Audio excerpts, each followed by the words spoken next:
Hey guys, do you remember back when I did my giveaway, I asked you to ask me questions for an upcoming video that I would answer some of your questions? Well, I've been procrastinating that video, but in those questions, many times it was like, show us your knife collection, or would you show us your bushcraft knives? And never thought much about it because right now at this moment, although I've had many different custom knives, I own no custom knives, but I do have a few Mora knives. So I just went through the house and the bedrooms and the vehicles and the workshop and collected up a bunch, and I thought we'd have a little chat about Mora knives. So what's the big deal with Mora knives, Doug? Well, I'll tell you a story. When I was a boy, I had an axe, and it was a regular old variety hardware store axe that I would take to the bush every day, and I'd chop and I'd abuse it and mistreat it, and it just kept on working for me, and sharpen her up and go again. And later on, the internet came along, and I got sucked into a few different forums and whatnot, and I started seeing these fancy custom-made axes, and I was like, oh, if I had one of those, I could chop down the whole forest. They'd just cut like butter. So I bit the bullet, and at the time it was probably almost a week's pay I paid for my, about a week's pay for my first custom axe, and I couldn't wait for it to come in the mail.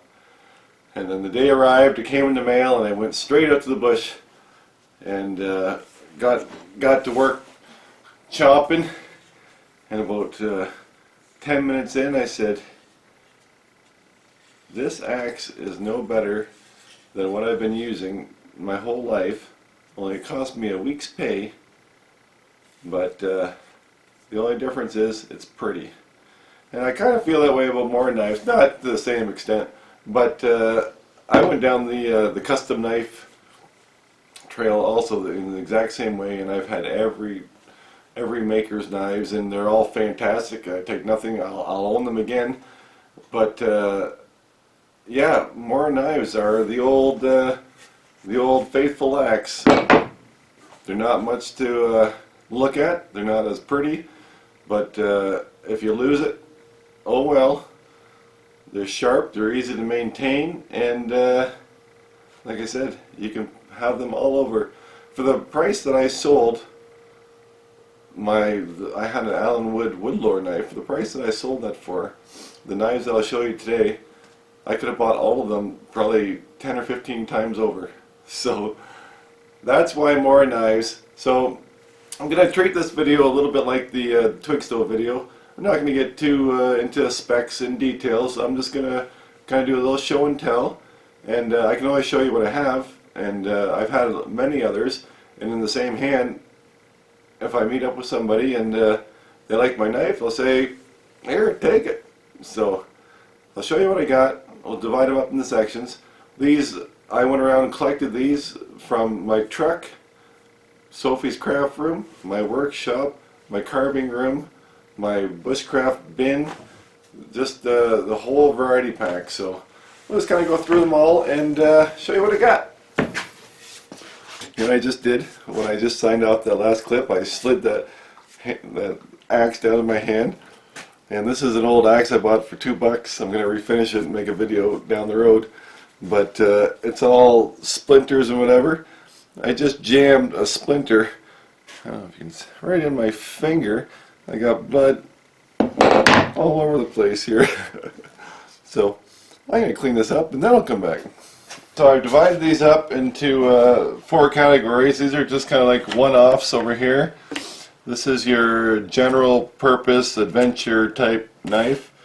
This is more of a carving knives, and these are your heavier duty bushcraft knives. So let's start at one end here and work our way around. It should be noted here that these bushcraft knives are all scandy ground. So all that means is that they have that taper.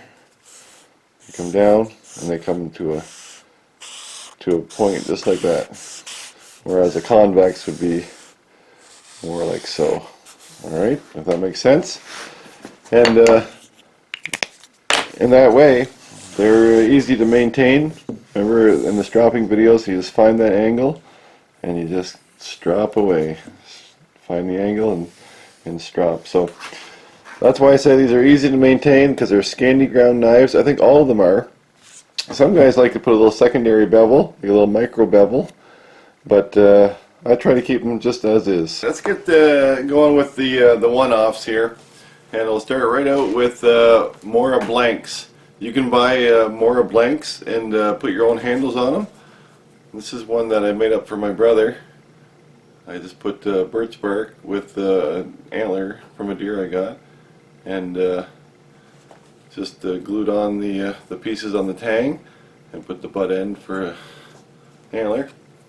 Fun little knife. So you can buy the blanks and make your own. That's one. Then construction and craft. So chisel knives. Sophie has one and I have one. Sophie's is prettier than mine because she cuts like polymer clay and little stuff in her craft room. And then I've got a big bruiser of one. And these have a regular chisel and a full grind on the sides. And great little knife. I've really grown to love this in my toolbox. I put in more doorknobs and door handles and general trim work with this little guy. It's really it's quality chisel, and Sophie likes hers. So little chisel knives. You know, I don't have anything here, but they make kitchen knives and insulation knives and all kinds of stuff. But those are chisel knives. And then Willows knife. This is a little kid's knife. It's got the little finger guards on it, and no point. See that? You can't stab yourself. So Willow likes this little knife, and I just give her a stick, and she just makes shavings and stuff. But for the kids, great little knife. I don't even have to really pay too much attention, because yeah, hard to really hurt herself when she's going forward. So nice little kid's knife. Those are my my one-offs. So let's move into the carving. Oh no, it's not true. I got this eldris. So I didn't know how to categorize this, but when I saw these come out, I thought I gotta get one of these. And all this is I think it's maybe it's a 2-inch or 2 1/4 inch blade. And it's got that extra grind, still a Scandi continuous, but thinner on the front point. But it's a fun little knife. It's a good, I don't know where it would shine. If you're an ultralight backpacker and you need a knife for food or just general purpose, it's a good little knife. It comes with a nice sharp spine, and on this one it has a little ferro rod attached, so you can spark away. But to be honest, this is actually in my lunch bag every day, and I just use it for my lunch. I don't use it as much as I thought I would, but it's a fun little knife, and like I said, if you're just going for a day hike, you just need a blade for just in case. It's a good little option, and it's pretty. It comes in blue and yellow and all different kind of colors. So that's the eldris. Moving into the carving blades, we have 3 here. This one we'll start with is the Mora 122, and you can see that has a Warrenclyffe style blade, so it's a straight blade across the bottom as compared to its cousin, the 120. It has that nice little sloping. And this has been my favorite knife. I've actually even made a sheath for a neck carry, and if you have a hatchet or an axe or whatever and you want to do some whittling, this was always my knife. But I gotta be honest, the more that I use the 120, I'm starting to warm up to it a little bit more. So great little whittling and carving bush knives. And then we got the big brother here. I believe this is the 106. And all 3 of these knives are laminated steel, meaning that softer steel on the outside with the harder steel in the middle that keeps the sharper edge. So the 106 and the 120, they're family members here. They're about an inch bigger on this one. And this is a spoon carver's favorite when you really want to take, like, what do we got here? Those big long facets, and you need to use your whole knife. That seems to be the spoon carver's knife of choice here. Whereas the little guys, you run out of blade before you get to the end. But good little knives. I like them. 122, 120, and the 106. A little side note here is that the sheaths that they come with, they're all identical, I believe, and basically they're just there to protect it. I would not wear that sheath or trust it, and that's why I made up a little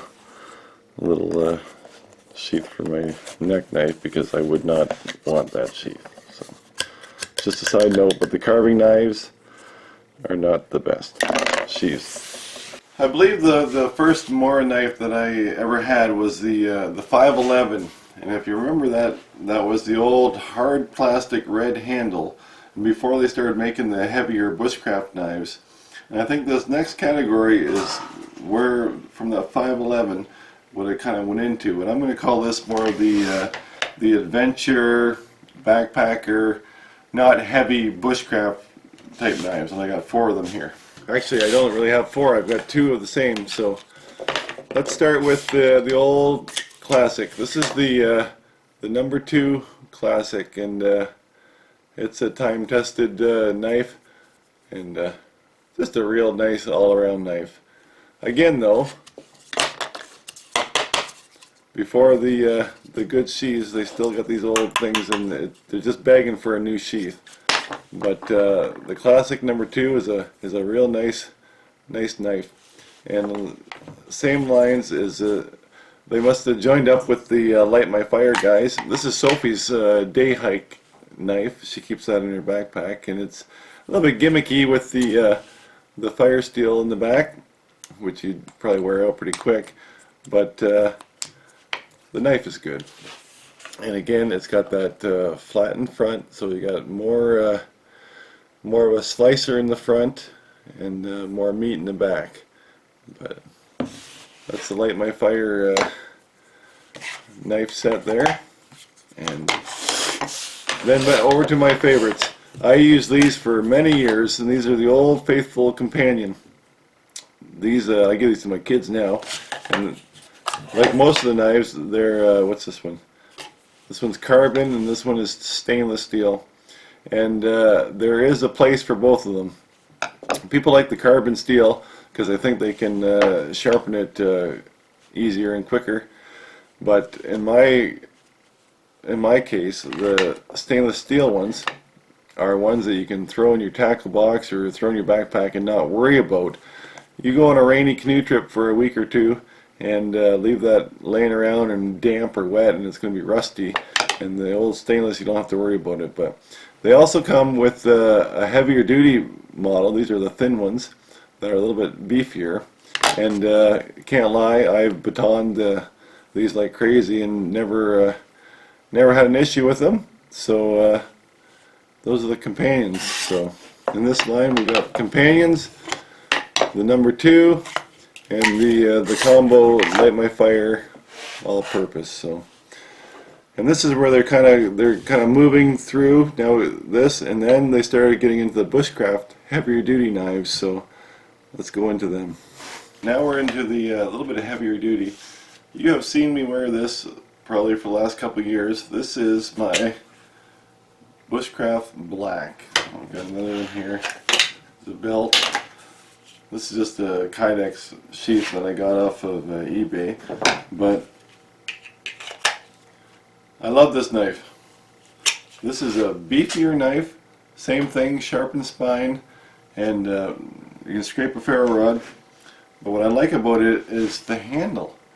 The handle just feels, it's grippy, and it just feels so good, like, love it. But that is your standard woodlore pattern, basically. and I don't think you can beat it. Like I said before, custom knives are prettier, but there's nothing that knife, a custom knife, will do that this one can't. And it's a great knife. I love it. But they went from there, and Mora Knife USA sent me a couple of these knives to play with. I told them I wasn't going to do a video, that I would just use them and tell them what I thought. But I will put a link to them in the description. And then they have the list of all the knives that they have, and you can go through and check out the specs, and if you want one you can buy it there. But they came out last year with the kansbol and the garberg. Maybe the garberg may be a little bit older, but this is the Brutus Beefcake here. That's the one honkin' bushcraft knife, a real heavy duty knife, full tang right through the bottom, just like basically like an F1 fall kniving knife with the exposed tang. You can pound on or make little tang marks in someone's forehead. But that's a great knife, real good, just heavy duty. Baton the snot out of it, you're not going to hurt it, you're not going to break it. Great knife. Again, nice big handle. Like I said, I got big paws, and that handle is no issue. This year's new release, their SHOT Show last week or the week before, they're showing off the carbon steel. This is stainless, and they're coming out with the carbon for those who need a carbon. But the garberg is a great knife. Like I said, you can pound on it and you will not break it. Kansbol is kind of, if you know the Mora 2000 or the forest knife, it's reminiscent of that. Thinner knife. You can see it's thin right down, and this is a great knife. They say you can beat on it too, but it's a thinner knife, a real finer, really ground front here. The Scandi still continues through, but it's just a very thin front, and be great for food prep or just all around general purpose. This is a great knife, and they come with decent sheaths. Like, they're locked in, but you can get a leather sheath. But I'm going to show you what they also have is called the multi-mount, and it's pretty cool. Now the multi-mount is basically this clip, and it comes with, this is the belt loop that you would get with it, and you pull that right off of there, set that aside, take the one with the snap right up there like that, and then with your you got Velcro, you can do your attach it to your molly straps, or even anything that will hold a strap. You can attach this part to, and then basically it's just a matter of putting that through there, sticking it in there. There you go. And you can have that attached to your backpack. You can have it here. You can have it on the molly strips. It's a really cool feature. And then when you want your knife, you just pull her out and then back in. You can even mount it upside down. It's not going anywhere when you have that attached with the straps to whatever you need to. And the cool thing is, I mounted one to, if you got a vehicle, you can screw it to something. You can screw it to your console in your truck or to your boat or whatever, and the exact same way. You would just slide that up through there like that, stick that in there. There it is. And when you need your knife, pop her open, pull her out. So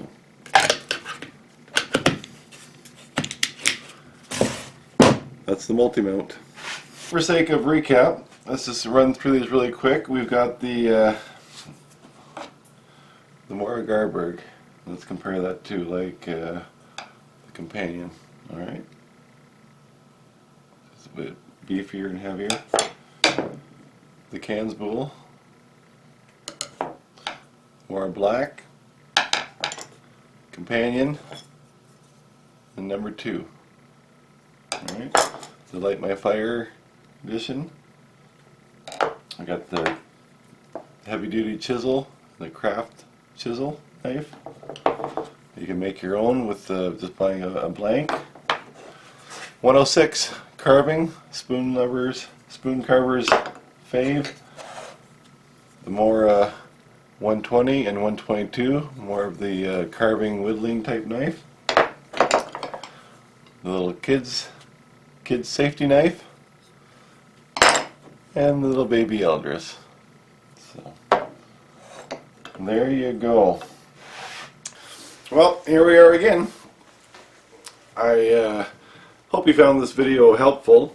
Just an overview of Mora Knives, and the whole purpose was not just to show you what I have, but to help you understand that you don't have to have that $400, $500 knife.